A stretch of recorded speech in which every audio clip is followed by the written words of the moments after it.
Okay, before we start the report, let's pray. Heavenly Father, we thank you for giving us this day and the chance to share our report with our classmate and teacher. We ask for your guidance as we present. Grant us confidence, wisdom, and clear mind so that we can deliver our topic well. May our efforts reflect our hard work and dedication, and may everything we say bring learning and understanding to the class. Bless our classmates as listeners and teacher who guide us. That this online session will be fruitful and meaningful. We also pray for the stable internet connection and smooth flow for our presentation. All of this we lift up to you, Lord. Amen. Before we start our report on West Asia and Russia, let's play a quick game to warm up our minds. We prepared some jumbled words related to countries, landmarks, and famous places in West Asia and Russia. Your task is to unscramble the letters and guess the correct word. We will show one scrambled word at a time. Raise your hand if you know the answer. Whoever answers first and correctly gets a point.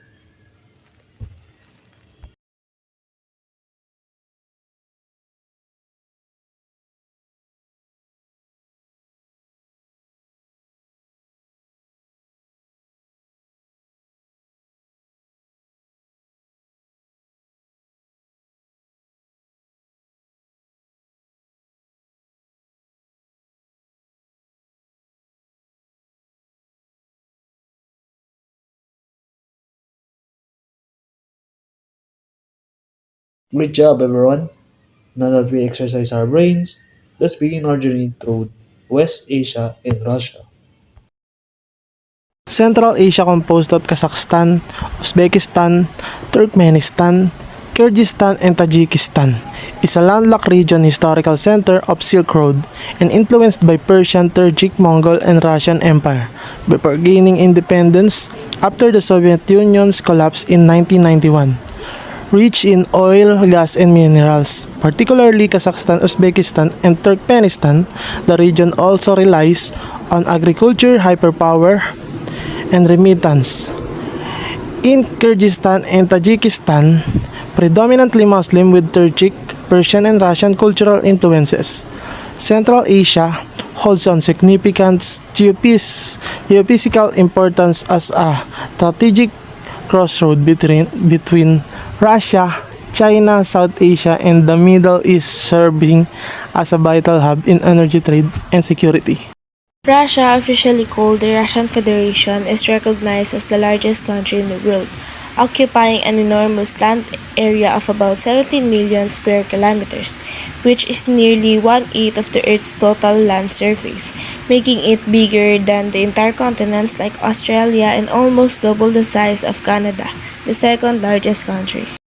Russia shares land borders with 14 different countries, including China, Mongolia, Kazakhstan, Finland, Ukraine, and Poland, while also having extensive coastline along both the Arctic Ocean to the north and the Pacific Ocean to the east, which play a key role in trade, security, and access to natural resources. Good day, everyone. So we will talking about importance and significance of both region. So Central Asia and Russia are critically important and geopolitically significant for a variety of historical, strategic, economic, and cultural reasons. Below is structured explanation of their importance and significance in global and regional context. So first is the geopolitical significance, natural resources, economic and trade importance, security and stability, historical and cultural legacy, influence in global politics. So in Central Asia, it serves as strategic crossroads, while Russia's vast size and resources give it considerable influence.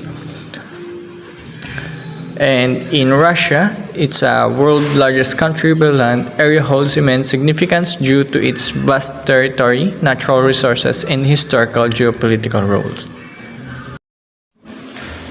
So first, the geopolitical significance. So in Central Asia, They had a strategic location, lies at the crossroad of major powers Russia, China, Iran, India, and the Middle East. And they also had a great power competition. Historically part of the Great Game between Britain and Russia, today it's a focus of rivalry among Russia, China, the US, and Turkey. And the next one is Belt and Road Initiative or BRI, key transit corridor for China's massive infrastructure and trade project. And in Russia, they had a global power as the largest country in the world. Russia spans Europe and Asia, influencing both continents. And they also had the military influence, maintains a powerful military, and is a permanent member of the UN Security Council. Buffer state strategy seeks to maintain influence over former Soviet republics, including Central Asia, to create a buffer against NATO. The next is natural resources. So in natural resources in Central Asia, energy reserves. Kazakhstan, Turkmenistan, and Uzbekistan are rich in all natural gas and minerals. And in mineral wealth, Central Asia significant reserves of uranium, gold, copper, and rare earth elements. And in Russia, they had energy superpower, one of the top global producers and exporters of oil and natural gas. And they also had resource richness, also holds vast reserves of coal, timber, and minerals, and a key supplier to Europe and increasingly to Asia.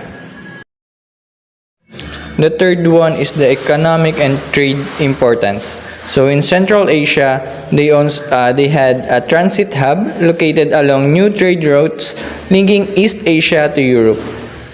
Example of this is the China-Europe rail corridors. And the next one is the growing economies. Though relatively small, Central Asian economies are emerging markets with investment potential, especially in energy and infrastructure. And in Russia, they also had a major economy.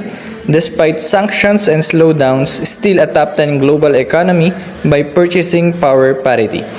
And they also had a trade partner, major supplier of energy, metals, and weapons, growing trade ties with China, India, and Middle East. The fourth one is security and stability. Central Asia, terrorism and extremism, proximity to Afghanistan and presence of extremist groups make it a sensitive security zone. They had a water complex disputes over transboundary water resources on Amu Darya and Sir Darya are sources of tension.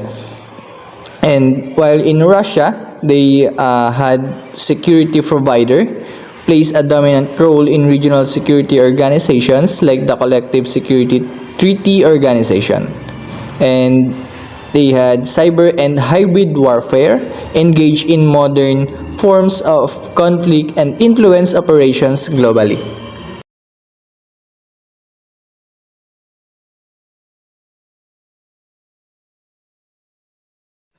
The fifth one is historical and cultural legacy. So, in Central Asia, they held Silk Road heritage, historically a center of trade, culture, and learning. Diverse cultures, rich mix of Turkic, Persian, and Islamic traditions. While in Russia, they had imperial and Soviet legacy, former imperial and Soviet center historical influence persists across Eastern Europe and Central Asia.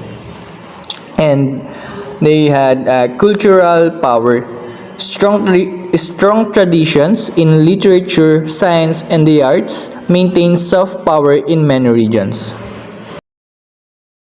The last one is influence in global politics. So in Central Asia, they had a non-aligned yet influence, balanced relations between Russia, China, the West, and the regional powers like Turkey and Iran. And UN and regional organizations, plays roles in regional cooperations frameworks like the Shanghai Cooperation Organization. And in Russia, the foreign policy assertiveness challenges Western hegemony, particularly in Ukraine, Syria, and Africa. And nuclear power, one of the world's largest nuclear arsenals, key actor in arms control and difference.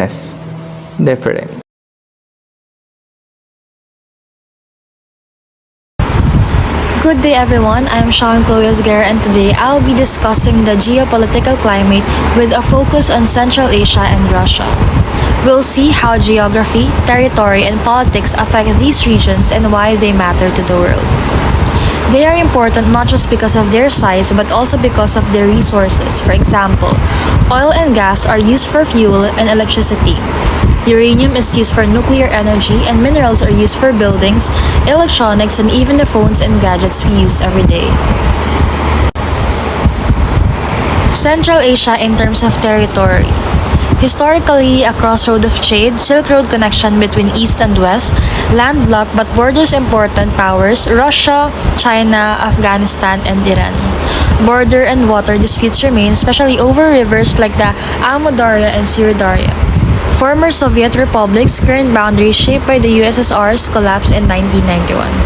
So in the past, Central Asia was part of the Silk Road, which was a huge trade route that connected China to Europe. That's why it has always been a meeting point for culture and trade.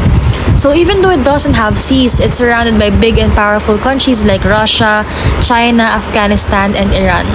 Today, the region still has issues like disagreements about rivers such as the Amu Darya and Syr Darya, which are important for farming and drinking water. Also, these countries were once part of the Soviet Union, and when it collapsed in 1991, their current borders were formed. Central Asia in terms of politics, mix of republics often with strong presidential systems, political transitions often unstable, some leaders rule for decades, strategic importance due to location between Russia, China, and the Middle East. Key issues are corruption, authoritarianism, ethnic tensions, cooperation via regional groups, Shanghai Cooperation Organization or the CSTO. So, most Central Asian countries are republics, but in reality, their leaders often stay in power for many years, sometimes even decades, so this makes politics unstable. Common problems include corruption, strict or authoritarian leadership, and tension between different ethnic groups. But despite these issues, Central Asia is very important because of its location between Russia, China, and in the Middle East. So countries here also work together through groups like the Shanghai Cooperation Organization, which helps them discuss security and trade. Russia in terms of geography. Russia is the largest country in the world, spans Europe and Asia.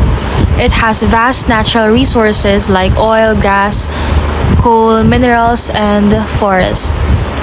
Harsh climate like long winters, permafrost in Siberia, borders 14 countries and has strategic Arctic presence. So Russia is the largest country in the world, covering both Europe and Asia. So it's extremely rich in resources.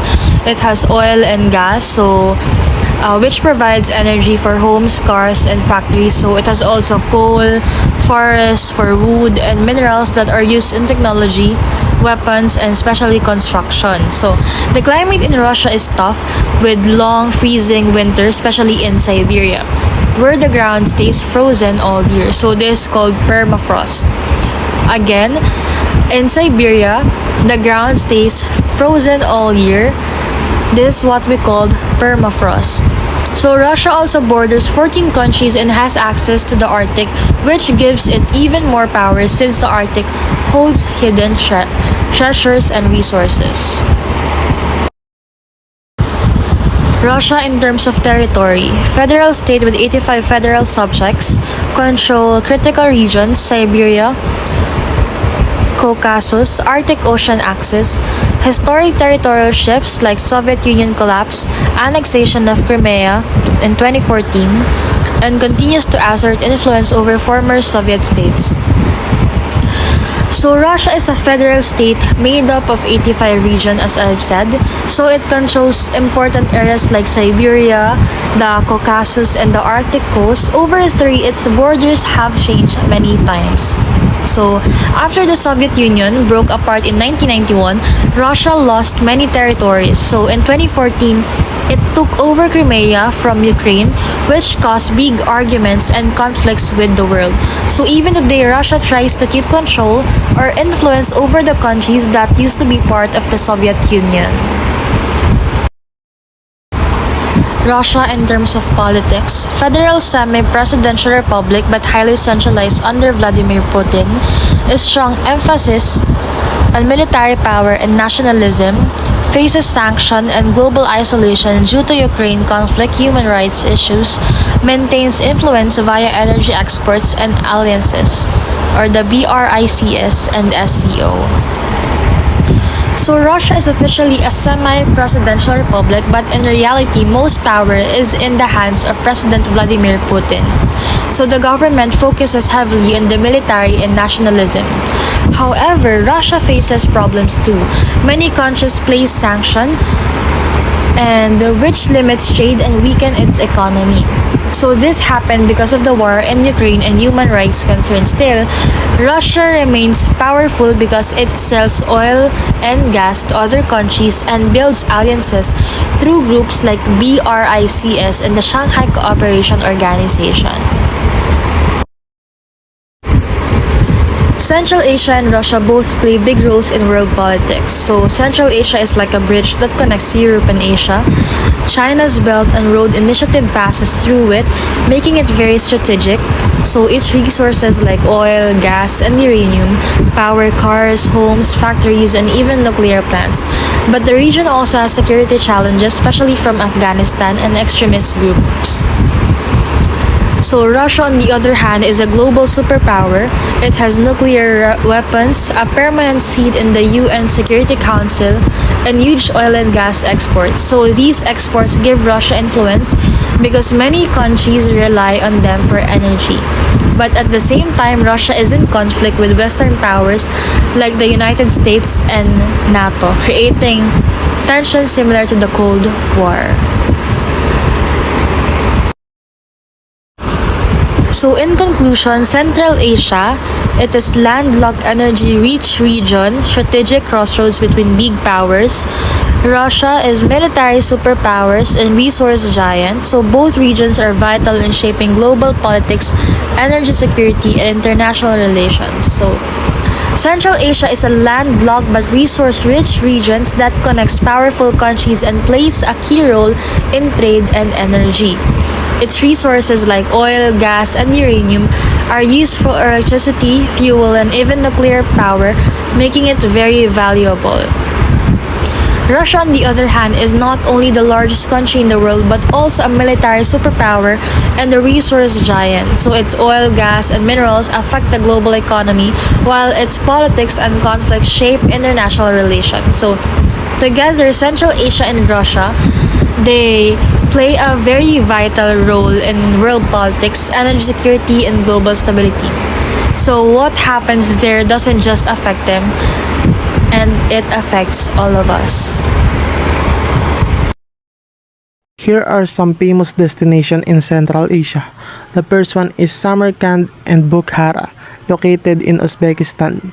Samarkand and Bukhara are the two of the most iconic cities of the Silk Road, the Asian trade route that connects east and west. Samarkand, often called the crossroad of cultures, it's known for its magnificent architecture from the Timurid Empire, especially Registan Square with the grand madrasas covered in the intricate blue tiles. Other highlights include the Guriamir Mausoleum, wherein the great conqueror Timur, in other words Tamerlane, is buried in Isinda, a breathtaking necropolis with rich decorated mausoleum. The city is embodied centuries of the cultural exchange and artistic achievement. The next one is Bukhara, on the other hand, has preserved its measurable atmosphere more than any other city in Central Asia. It is home to over 140 architectural monuments, including the Kalyakan Minaret, nicknamed the Tower of Death, the Ark Fortress, and historic madrasas that were once centers on Islamic learning. Its old bazaar remain lively and give visitors a chance to step back in the time.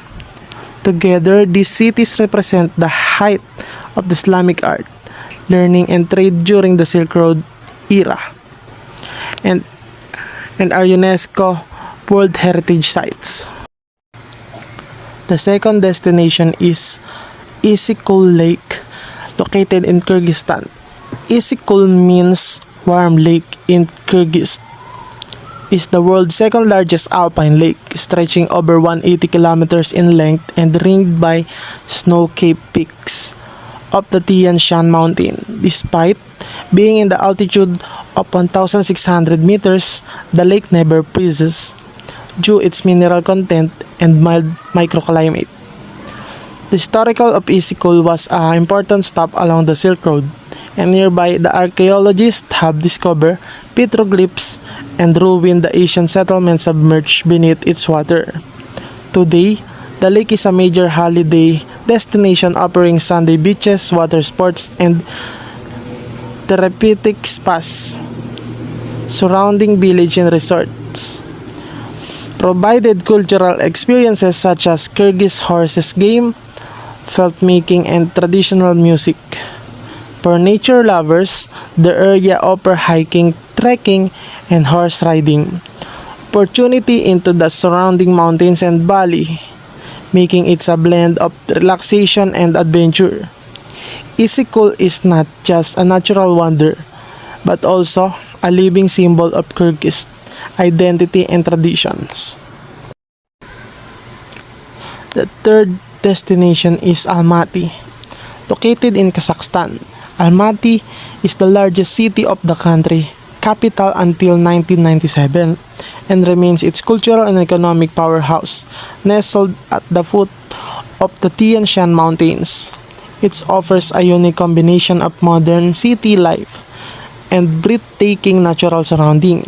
The city is known for landmarks such as St. Kov Cathedral, a wooden Orthodox church built without nails, Koktov Hill with a panoramic view of the city, and the bustling Green Bazaar, which visitor can taste Kazakh's specialties like dried fruit, nuts, and horse meat products. In winter, Almaty attracts skiers and snowboarders to the Shimbulak Ski Resort, one of the Central Asia top destination. The nearby Medio Ice Rink, located high in the mountain, is famous for being world's highest outdoor speed skating rink.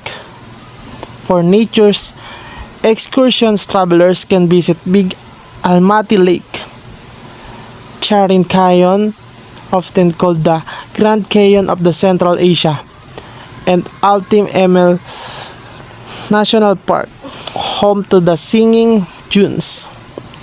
Almaty stands out a city where tradition meets modernity, with cosmopolitan cafes, theaters, and museums thriving alongside Central Asia hospitality and mountain adventures.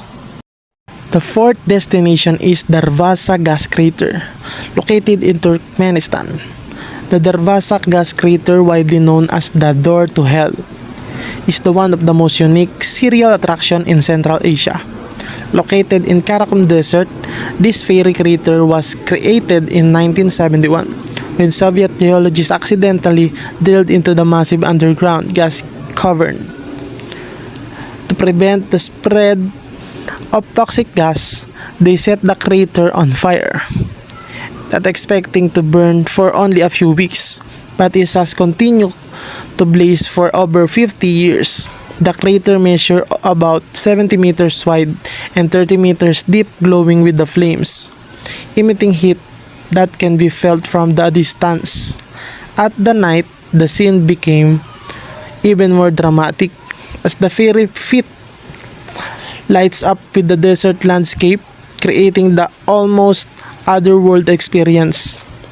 Today, the Darbassas crater is the popular stop for adventurous travelers, often visited during overnight desert camping tour. Under the stars, it symbolizes the strange intersection of human error, natural forces, and curiosity. The fifth and the last destination is Pamir Mountains, located in Tajikistan. The Pamir Mountains, often called the roof of the world, form one of the highest and the most rugged mountain range on the earth. With a peak of reaches over 7,000 meters, the range is located mainly in Tajikistan but extend into Afghanistan, China, and Kyrgyzstan. Historically, it was the crossroad for traders, explorers, and conquerors moving between Central and South Asia. The Pamirs are not just mountains, but a vast isolated world of natural beauty, resilience, and cultural depth, appealing to those seeking both adventure and authenticity. That's all. Thank you. Next. Red Square and the Kremlin in Moscow. Red Square is considered the very center of Moscow and the symbolic heart of Russia. It is surrounded by many historical landmarks, the most famous being St. Basil's Cathedral with its colorful onion-shaped domes that have become an icon of the Russia. On one side of the square lies Lenin's mausoleum where the body of Soviet leader Vladimir Lenin is preserved. Overlooking the square is the Kremlin, a fortified complex that houses palaces, cathedrals, and the official residence of Russian president. Together, Red Square and Kremlin represent the political, historical, and cultural core of Russia. Hermitage Museum in St. Petersburg. The Hermitage Museum is one of the largest and oldest art museums in the world, boasting over 3 million items in its collection. Founded in 1764 by Catherine the Great, it showcases masterpieces by artists like Leonardo da Vinci, Rembrandt, and Michelangelo. The museum itself is made up of several historic buildings, including the Winter Palace. Visitors come here not only to admire world-class art but also to experience the grandeur of Russia's imperial past. Winter Palace in St. Petersburg. The Winter Palace was once the official residence of the Russian Tsars. Built in the Baroque style, it reflects the wealth and power of the Russian Empire. Today, it is part of the Hermitage Museum complex, housing many of the museum's most valuable collection. The palace itself is a work of art with luxurious halls, grand staircase, and ornate decoration. It is a symbol of both imperial opulence and the dramatic history of Russia, including the events of the 1917 Russian Revolution. Lake Baikal in Siberia. Lake Baikal, located in Siberia, is the deepest and oldest freshwater lake in the world, estimated to be over 25 million years old. It holds about 20% of the planet's unfrozen freshwater. Known for its crystal clear waters, Lake Baikal is surrounded by breathtaking natural landscapes, making it a paradise for ecotourism. The lake is home to unique species found nowhere else, such as the Baikal seal. It is also a UNESCO World Heritage Site and a sacred place for many locals. Central Asia is famous for what? So Central Asia is famous for its rich, vibrant, and multi-layered culture, deeply shaped by its history as a crossroads for trade routes and the heart of nomadic empires. It features a strong nomadic heritage visible in yurt dwelling, horseback riding, and cuisine centered on meat and milk products.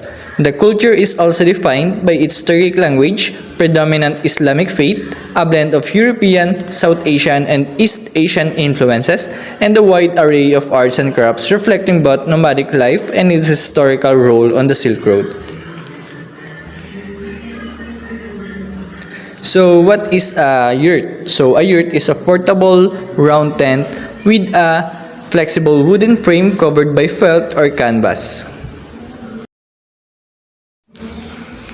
So as you can see on this page, a picture of a yurt, traditionally used by nomadic peoples of Central Asia for thousands of years. So modern yurts are still used as a traditional homes and portable shelters, but also as glamping and camping accommodations, incorporating features like insulation, windows, and heating for comfort and various climates.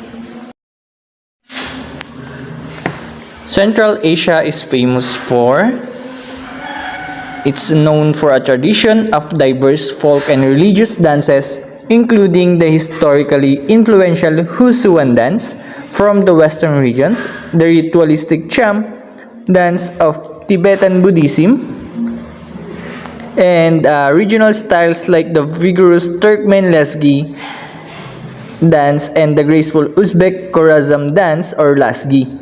These forms of dance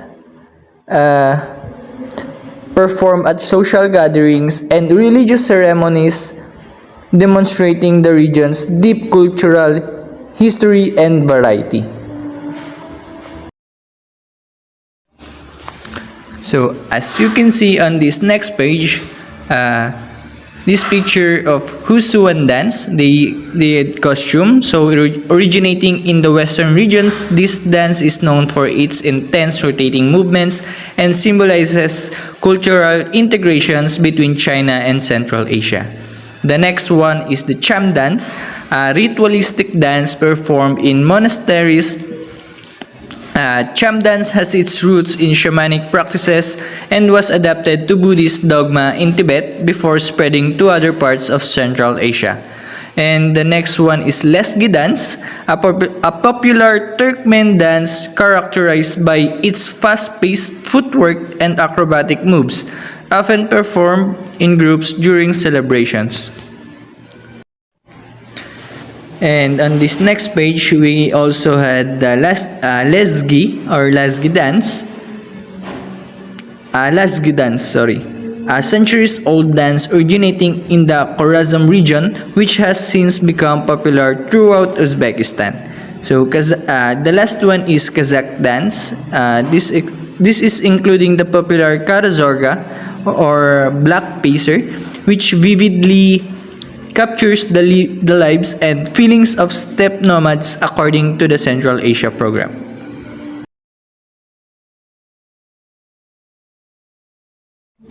So, Central Asia's famous for its diverse range of songs, including traditional folk music using instruments like the dutar and dombra. As you can see on this picture, the sophisticated classical shash makam from the court traditions of cities like Bukhara and Samarkand, and modern Central Asian hip-hop that blends traditionally elements with rap and R&B.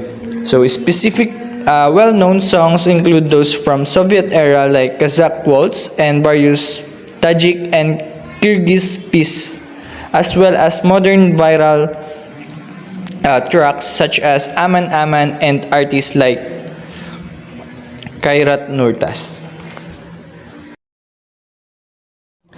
As you can see on this page, so this picture shows that Shash Makam is a refined classical music tradition originating from medieval courts of urban centers like Bukhara and Samarkand. So it features mystical Sufi-inspired verses by poets set to lyrical melodies. And the next one is Kazakh Waltz. So Kazakh Waltz also during Soviet era, Central Asian musical practices were modernized, leading to the formation of folk orchestras and blending of older styles, Western classical forms. And these recordings from the 1930s and 1950s, such as the Kazakh Waltz, and various pieces from Kyrgyzstan and Tajikistan are example of popular music from that period. So Central Asia is famous for hearty, meat-centric dishes like plov, a rice pilaf, mati and lagham, dumplings and noodles, and beshbarmak, or a noodle and meat dish. The cuisine also features a significant use of dairy products, particularly fermented horse milk and camel milk, along with flatbreads like tandirnan and a wide array of dried fruits and nuts. So as you can see on this picture, the picture of plov, so it's a quintessential Central Asian dish, often made with the rice meat, typically mutton or lamb, with onions and carrots with variation found across the regions. And the next one is manti. So a manti, large steam or fried dumplings, usually filled with minced meat and served with a yogurt-based sauce. And the next picture is lagman, a noodle dish with a thick hand-pulled pasta served in a stew of meat. You can use beef or lamb, and vegetables like bell peppers, tomatoes, and potatoes, and simmered in a rich broth. And last picture is it shows a dish, beshbarmak, a dish of meat, traditionally horse or mutton, and potatoes served with wide flat noodles cooked in a meat broth, staple from nomadic traditions. So Central Asia is famous for its rich tradition of nomadic pastoralism, which influenced its social structures, art, and cuisine, as well as its deep-rooted hospitality, particularly expressed through shared meals and welcoming guests. The region also has a vibrant heritage of traditional music, featuring instruments like the dombra, and this displays the lasting legacy of Zoroastrianism and the subsequent Islamic era's artistic and intellectual achievements, all while maintaining a unique blend of nomadic and sedentary cultural elements. And lastly, Zoroaster. So Zoroaster, an early Central Asian prophet who established the monotheistic religion of Zoroastrianism, a faith that profoundly influenced the belief systems of the Indo-Iranians and later Arab Hamitic religion. Russia is a country with a rich and diverse cultural heritage, admired around the world for its contributions to literature, music, dance, art, architecture, and science.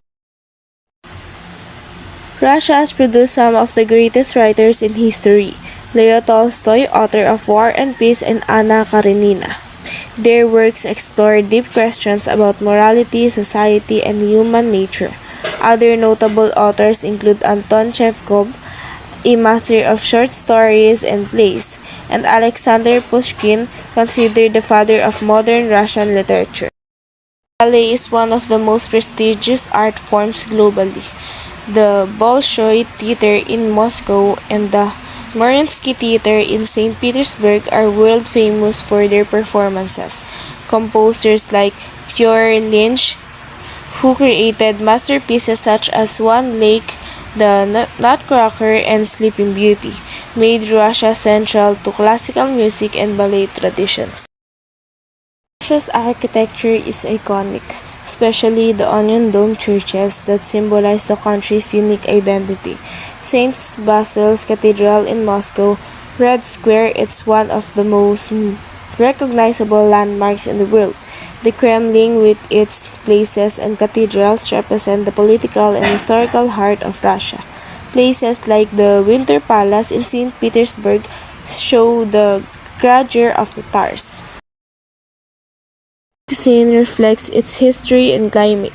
Popular dishes includes borscht, a hearty beetroot soup, pelpeni, dumplings filled with a meat, and blini, tin cupcakes often served with sour cream, caviar, or jam. Food is often enjoyed with tea, traditionally served from a samovar. Russia is also known for its vibrant folk dances and songs, often performed in colorful costumes decorated with embroidery. Dances like the Khorovod, which means circle dance, and the energetic Hopak highlight Russian community spirits and cultural pride.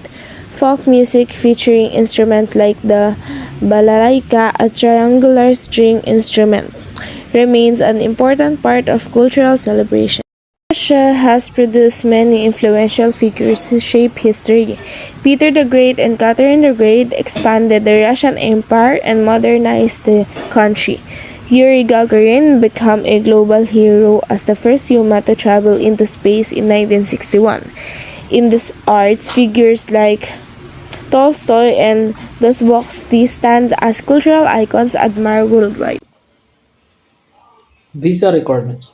Visa requirements are the rules and conditions set by a country for foreign nationals who want to enter, stay, or work within its borders. In Central Asia, most Central Asian countries offer visa-free, which doesn't require visa when traveling for a short time, like 14 days, and in some countries it could go up to 19 days maximum.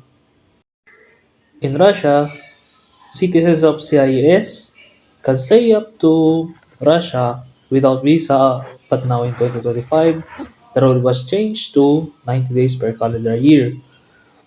But in most cases, outside of that, passport of at least 6 months beyond expiry with at least 1 to 2 blank pages. Passport size photos, often signed on the back, and tourist invitation voucher issued via authorized Russian tour operators based on confirmed accommodation.